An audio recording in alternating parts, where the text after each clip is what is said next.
So hello, Hengam. How are you today? Doing fantastic. Just a great time to be doing business, especially in the hospitality and the restaurant. How is it with you guys? You guys are open inside? On a state level, a lot of times, when you go to do business, you live wherever you live, and then you go to open a business or something like that. I think many of us have not thought about how particularly local government can dictate how things will go in your business. So we live near San Antonio, but we're not in the San Antonio large county. So we have slightly less restrictions. It's a smaller town, but it's just attached to San Antonio, Texas.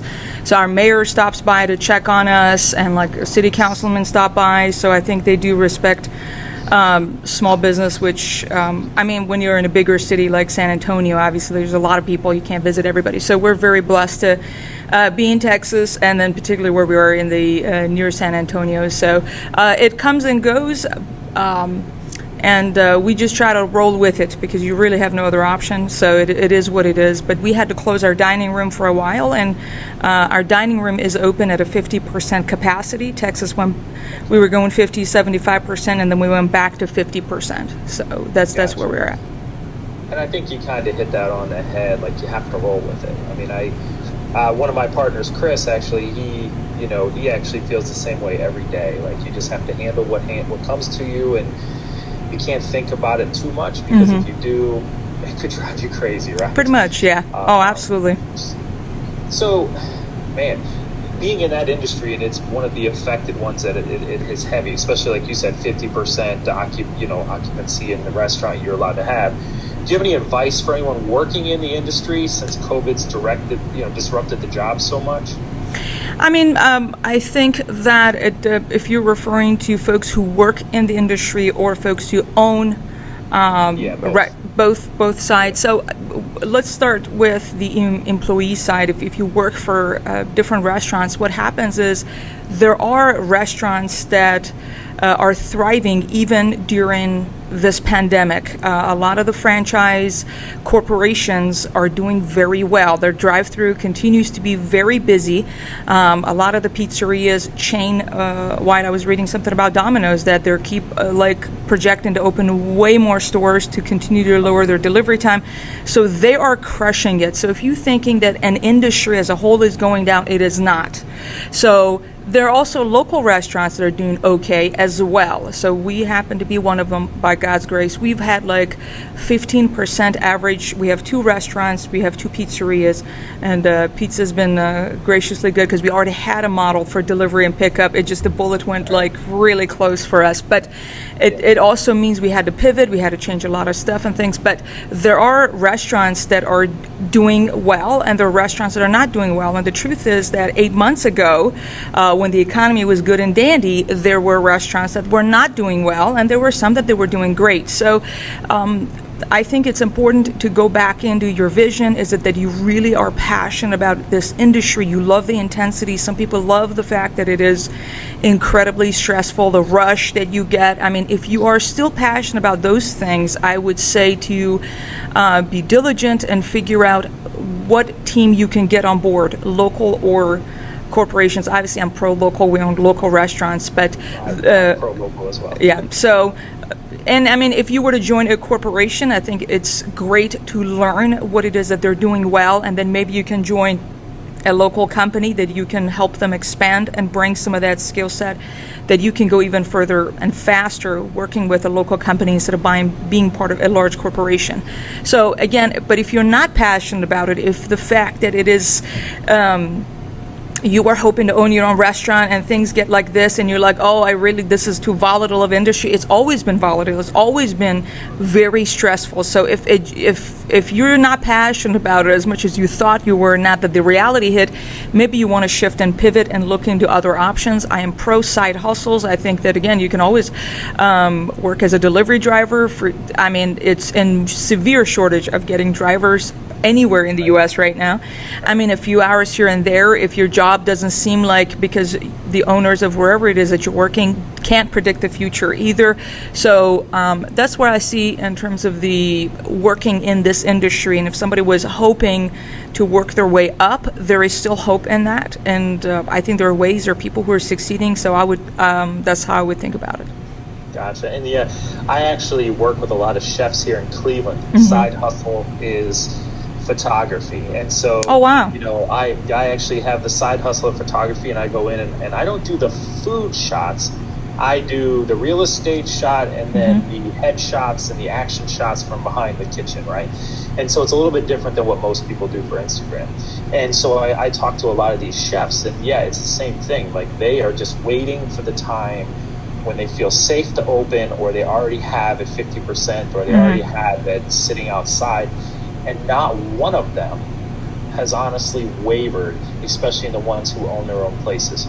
They haven't said, this isn't for me anymore, I got to go find a corporate job, right? So that's the local side. And I think it's critical that if you feel that way, to kind of stick it out. And I know some of my chefs that I've worked with have actually come up with stuff that they've never done before. And so you guys kind of created that build your own pizza kit. And I know it's been before this, but how'd you come up with that? It's like a brilliant idea to just, Sure. So we've had BYOP nights at the restaurant, which is build your own pizza for kids. We've done birthday parties. We've had even adult birthday parties that they come in, roll out the dough, which is all part of that experience. Food is when people touch it and make their own. It's about making the customer feel special of their own creation. So we're just simply facilitating that experience for them. So we've had that in a dine-in setting for the last 4 or 5 years, and it's been very successful. But obviously, once all of this had to kind of shut down, we even had a lunch buffet, we had to shut it down. So we had to pivot, and what happened is I did see multiple pizzerias around the U.S. doing this. So this was there is nothing new under the sun. Look around, there is someone, in a restaurant, you're just competing in a 3 to 5 mile radius. So it is important to tap into other people's brains and experiences, to your advantage and your team's advantage. We've got staff to keep. So what happened more for me is that I had like 3 customers suggesting it on actually social media.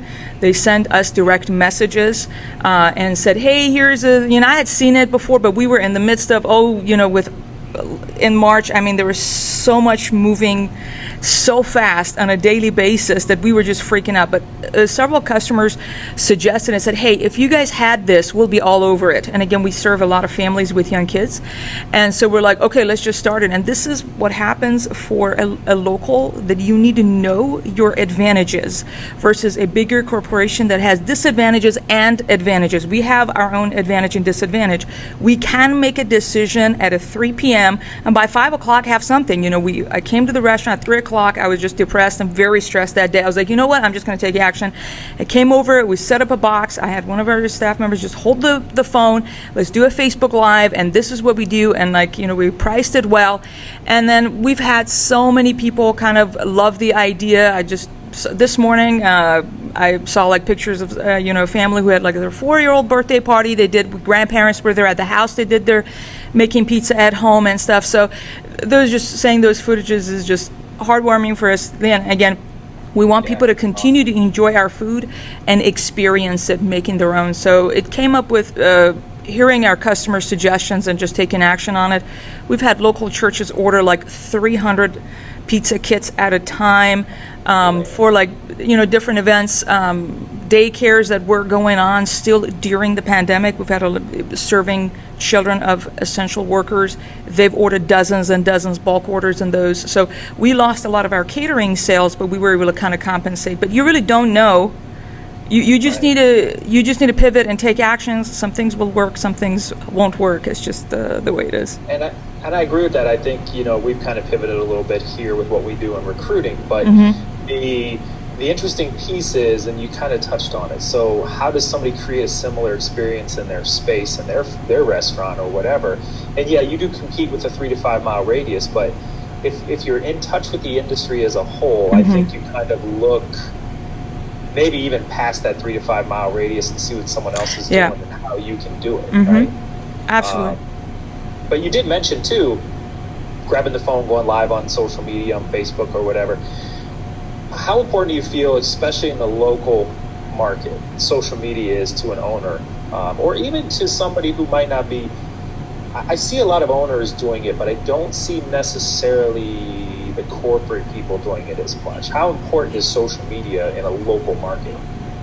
I think it's incredibly important because especially when topics come up, when people think about, oh, business is this, business is that, on the news, and there is this disconnection between the fact that businesses are just people.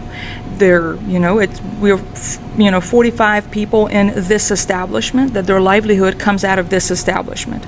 We're just people. So I feel like, again, it goes back into taking advantage of the fact that we are local. The video doesn't need to be perfect. People don't expect this to be a studio generated with high levels of, lighting.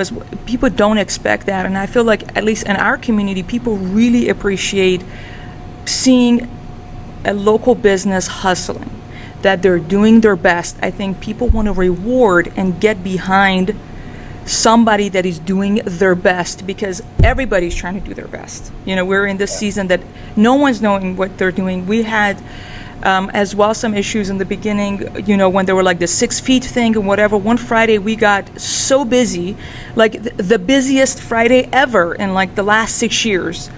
Yeah. And so there were too many people in the dining room coming for their pickup at the same time. I got like nasty messages. We got so many direct messages, people that is like this and this and that, and if you talk to any restaurant owner, they will tell you they get a lot of nasty stuff and they also get a lot of positive stuff. It is, the world has come to this.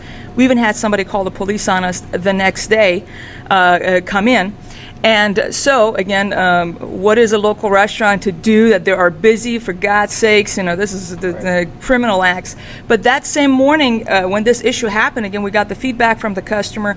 We went into Lowe's and got buckets and put cements in, and we didn't have like curbside. So just, on Google Doc, we created curbside and stuff that morning.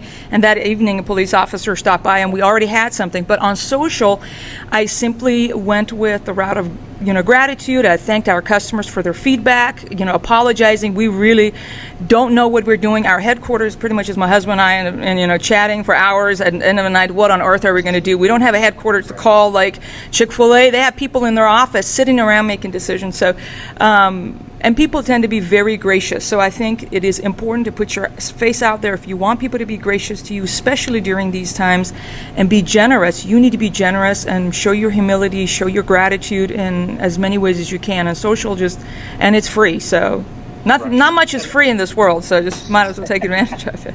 That's for sure. And I don't think it matters either as far as if it's a restaurant or whatever industry. Oh, absolutely. I think it's funny though that when I go to work with a chef, and we've done some videos and photos with hotels, like what you end up doing is they give you this slide deck of you have to use these colors and this yes. angle and these kind of things. Whereas a social person in a local market who might not, they don't have to worry about that stuff. They can do what they want to do. And the gratitude piece is enormous because it seems as if the people you deal with every day, they know you're human, right?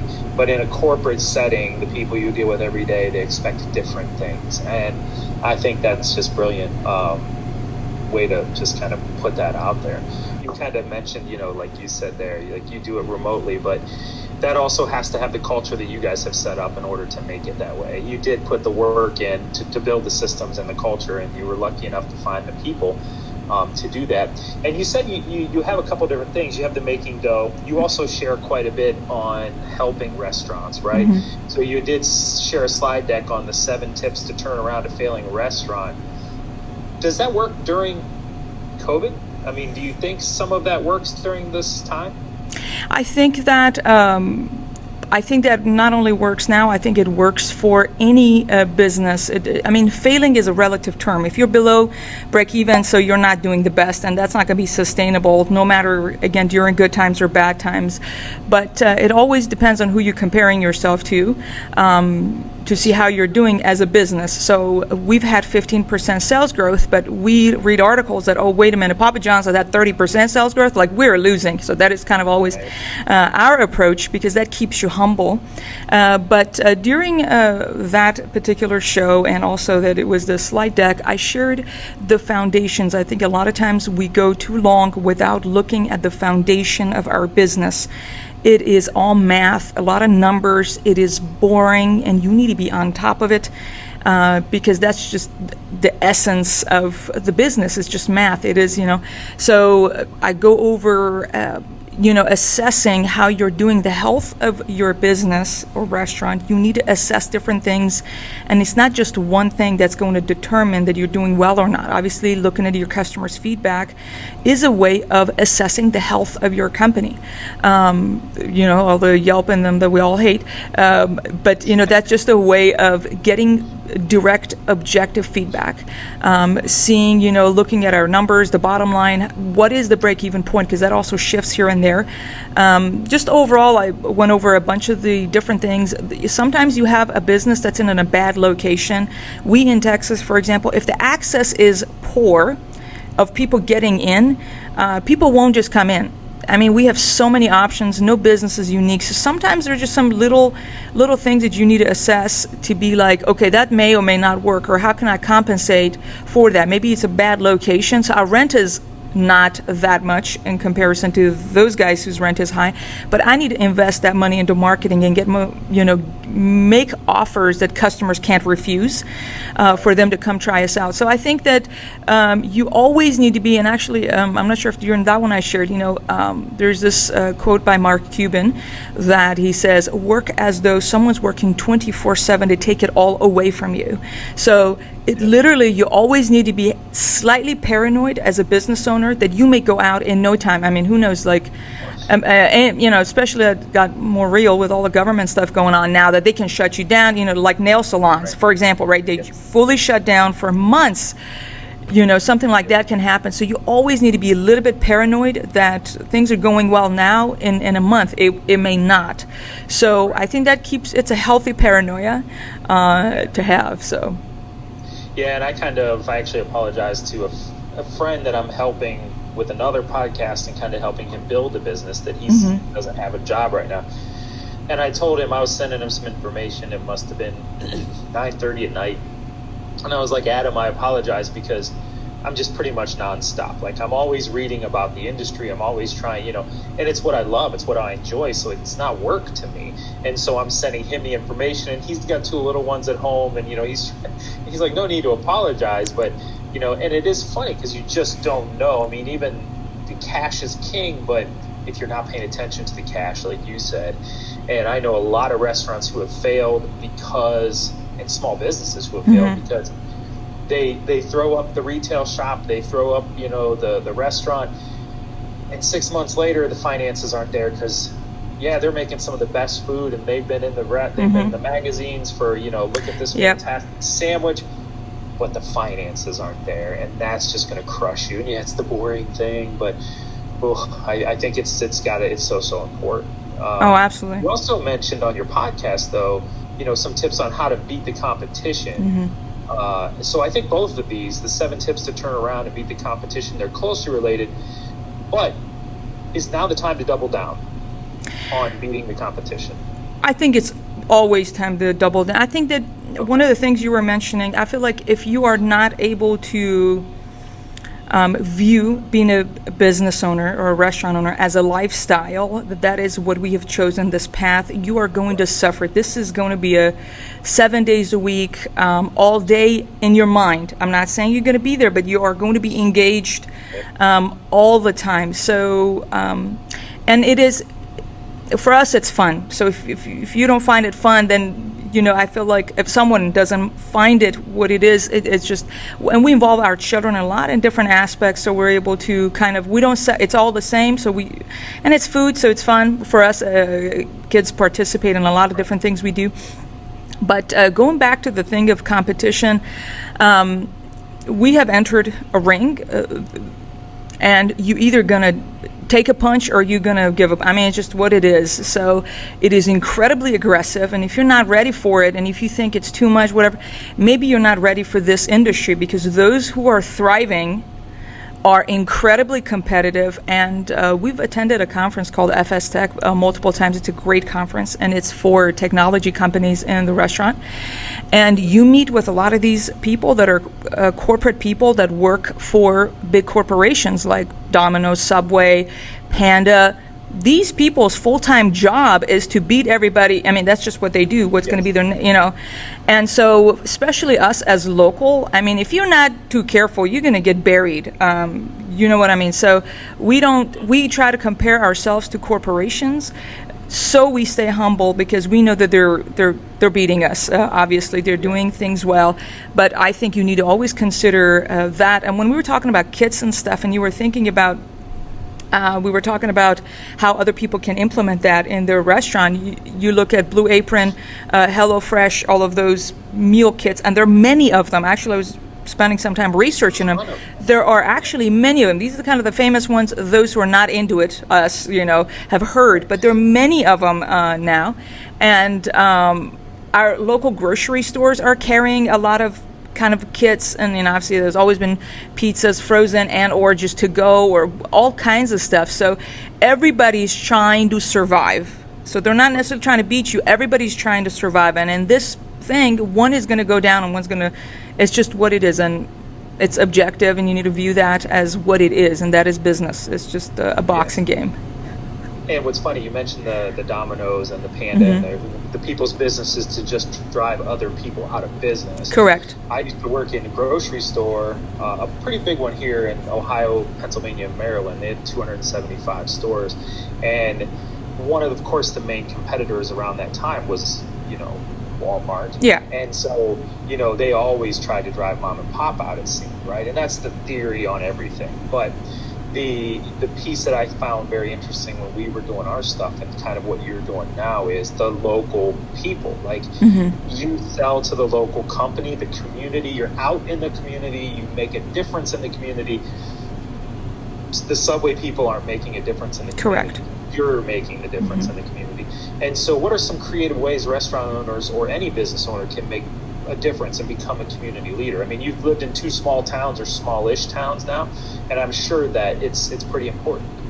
Oh, it is very, very important. So I think that when it comes to being a leader in the community, it comes back into you investing into the community, and investing when things were going well, when you didn't need nothing from the community. For example, for us, there was a time back years before, for years, we've taken free pizzas to our city council meeting. We've taken, for example, so why am I saying the mayor is stopping by now and the councilman stopping by to make sure we're doing okay? Because back then we invested into, when we needed nothing. We didn't need anything from anybody. It was just trying to cheer up. Again, we're in a small town, and it's not a political thing. We're just, again, everybody loves food, and it is at 6 p.m. Usually people get off work, and so those are good times to drop free food at a local place. But we've taken food to our senior citizen centers, for years we've done those. And just as a way of blessing our community, it wasn't intentional, I think. So it's not like you thinking strategically, how can I you need to either be generous with the community and understand that the reason you are here is because people support you. They are choosing you, not just because of your product, because our products are not really that unique. There is so much competition, so people need to really like you for who you are, and you need to know your values. So for us, again, so we live close to a military base, so we support a lot of military families. That is who we are. If someone's not that, you are into something else, you need to align yourself with who you are. Again, we serve a lot of families with young kids, so we support our schools. We take a lot of free pizzas to the teachers. We've done that for years. And now people intentionally come and support us during these times, which is incredibly humbling. And so.